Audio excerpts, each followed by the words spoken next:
श्री शिवाय नमस्तुभ्यम हर हर महादेव। देखिए दोस्तों, आज का यह वीडियो आप सभी के लिए बहुत ही ज़्यादा खास और विशेष होने वाला है। देखिए, हम सभी जानते हैं कि कल दिनांक 18 नवंबर को है मार्गशीर्ष मास का पहला सोमवार। देखिए, हम सभी जानते हैं कि सोमवार का दिन हमारे महादेव को समर्पित होता है। इसीलिए आपको इस दिन पूज्य गुरुदेव द्वारा बताए गए चावल के दानों से और बेलपत्र से शिवलिंग के सामने एक साथ चमत्कारिक उपाय करना है, जो आपके व्यापार के लिए है, जो आपकी नौकरी के लिए है, जो आपके धन धान्य के भंडार को बढ़ाने के लिए हैं, आपके बच्चों के उज्जवल भविष्य के लिए हैं, साथ ही साथ उनके बुद्धि ज्ञान और विवेक के लिए हैं। अगर वह किसी भी गलत मार्ग पर प्रशस्त हो चुके हैं तो उनके मार्ग को सही करने के लिए हैं। पूज्य गुरुदेव का यह उपाय यदि आप इस सोमवार के दिन कर लेते हैं तो आपके जीवन से सारे संकट और समस्याओं का समापन होने लगता है और आपको भी अपने जीवन में धन संपदा की प्राप्ति होती है।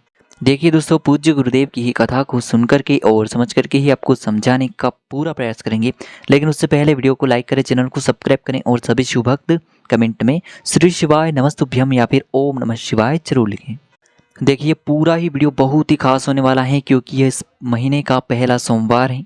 देखिए, आज के इस पूरे वीडियो में हम आपको 3 चमत्कारिक उपाय बताने वाले हैं। ये तीनों ही उपाय आपके जीवन की समस्त समस्याओं और संकटों को समाप्त करने वाले हैं। तो चलिए दोस्तों, जान लेते हैं गुरुदेव द्वारा बताए गए सबसे पहले विशेष और चमत्कारिक उपाय के बारे में। देखिए, यह उपाय विशेषकर आपकी किसी भी प्रकार की मनोकामना की पूर्ति के लिए होने वाला है।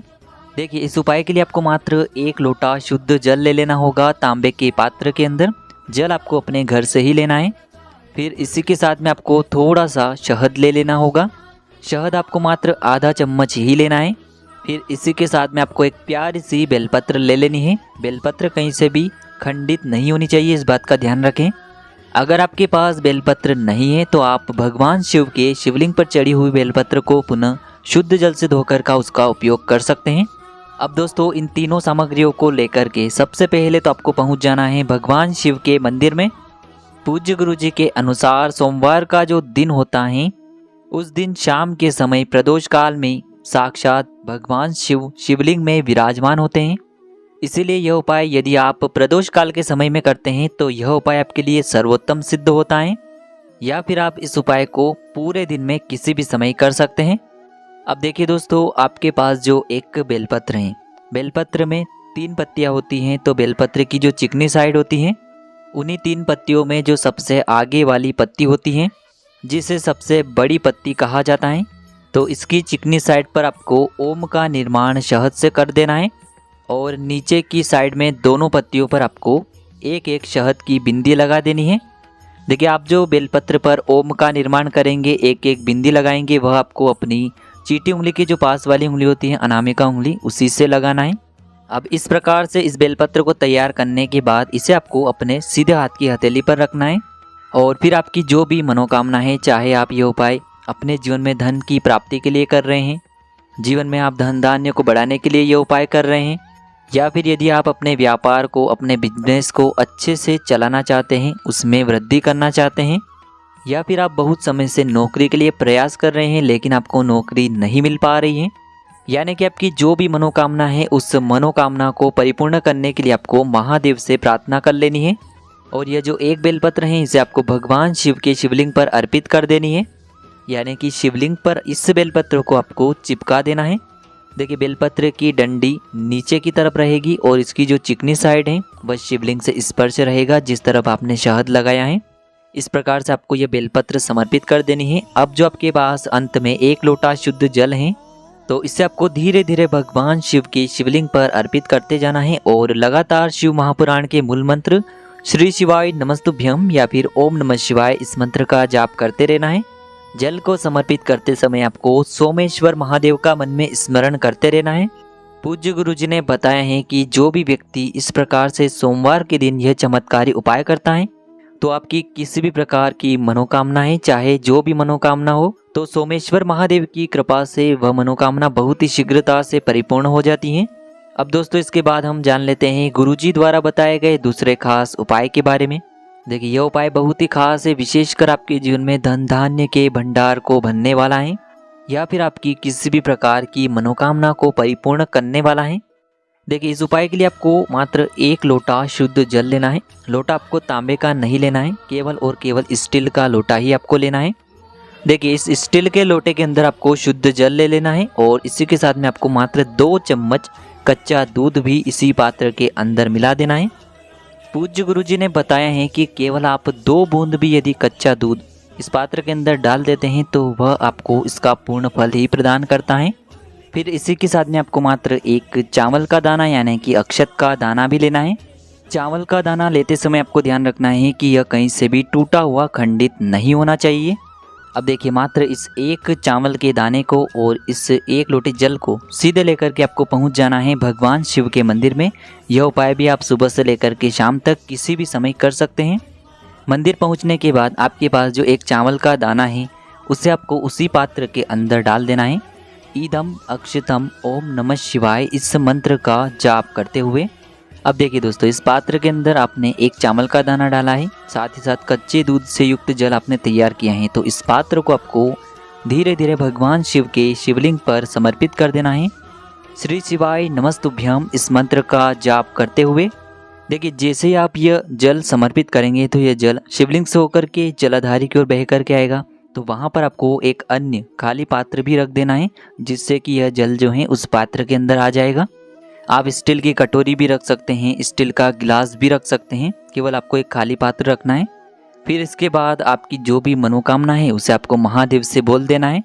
अब दोस्तों जो आपने इस पात्र में जल को झेला है इसे सीधे आपको लेकर के पहुंच जाना है अपने आसपास किसी भी बेलपत्र के वृक्ष के वहाँ पर। देखिए यह उपाय इसीलिए खास हो जाता है क्योंकि सोमवार के दिन यदि हम बेलपत्र के वृक्ष के नीचे किसी भी प्रकार का पूजन करते हैं तो इससे हमें शिव और शक्ति दोनों की कृपा प्राप्त होती है।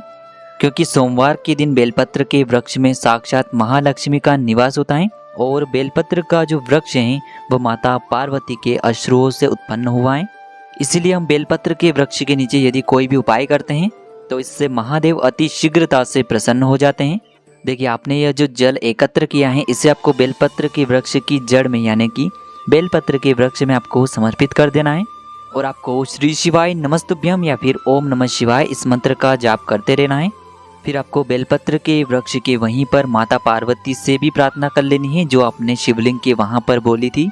उसी मनोकामना को आपको बेलपत्र के वृक्ष के वहाँ पर भी बोल देना है।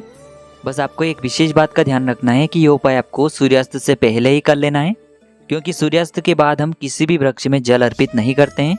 पूज्य गुरुजी ने कहा है कि यदि इस विशेष सोमवार में हम यह शिव और शक्ति वाला उपाय कर लेते हैं तो इससे हमें एक साथ महादेव और माता पार्वती की कृपा प्राप्त होती है।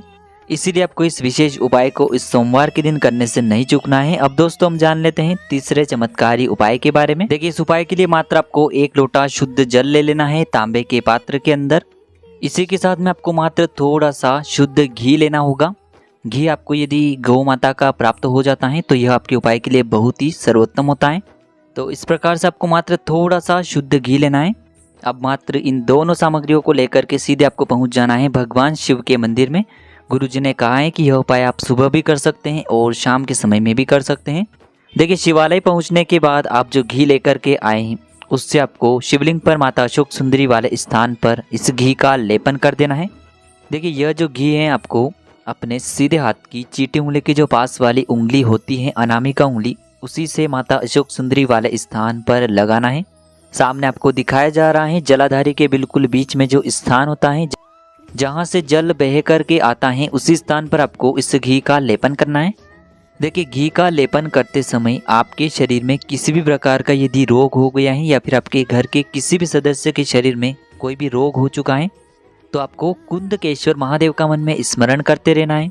और यदि आप अपने जीवन में कठिनाइयों को और समस्याओं को दूर करके जीवन में सुख समृद्धि प्राप्त करना चाहते हैं तो आपको चंद्रमौली महादेव का स्मरण करना है। या फिर यदि आप जीवन में कर्ज से बहुत अधिक परेशान हो चुके हैं तो आपको ऋण मुक्तेश्वर महादेव का स्मरण करना है। माता अशोक सुंदरी वाले स्थान पर इस घी का लेपन करने के बाद आपके पास जो 1 लोटा शुद्ध जल है उसे आपको धीरे धीरे भगवान शिव के शिवलिंग पर अर्पित करते जाना है और लगातार आपको शिव महापुराण के मूल मंत्र श्री शिवाय नमस्तुभ्यम इस मंत्र का जाप करते रहना है। देखिए आपकी अनामिका उंगली में जो थोड़ा सा घी और लगा हुआ है उसे आपको साफ नहीं करना है, इसे सीधे आपको अपने घर पर लेकर के आना है। अब दोस्तों आपके घर का जो मुख्य द्वार होता है, मेन गेट होता है, उसी पर आपको जो आपने माता अशोक सुंदरी वाले स्थान पर घी का लेपन किया था उसी उंगली से इस घी की एक बिंदी लगा देनी है। यह बिंदी लगाते समय भी आप यदि यह उपाय ऋण मुक्ति के लिए कर रहे हैं तो ऋण मुक्तेश्वर महादेव का स्मरण कर लिए। यदि आप रोग मुक्ति के लिए कर रहे हैं तो आपको कुंदकेश्वर महादेव का स्मरण कर लेना है। जीवन में सुख शांति प्राप्त करने के लिए यदि उपाय कर रहे हैं तो आपको चंद्रमौली महादेव का स्मरण कर लेना है। पूज्य गुरुजी कहते हैं कि सोमवार के दिन किया गया यह उपाय हमारे जीवन की इन तमाम समस्याओं को समाप्त कर देता है और हमें सुख समृद्धि तथा वैभव की प्राप्ति करवाता है। तो दोस्तों, इस प्रकार से आज के इस वीडियो में हमने आपको सोमवार के दिन किए जाने वाले 3 बहुत ही चमत्कारी उपाय बताए हैं।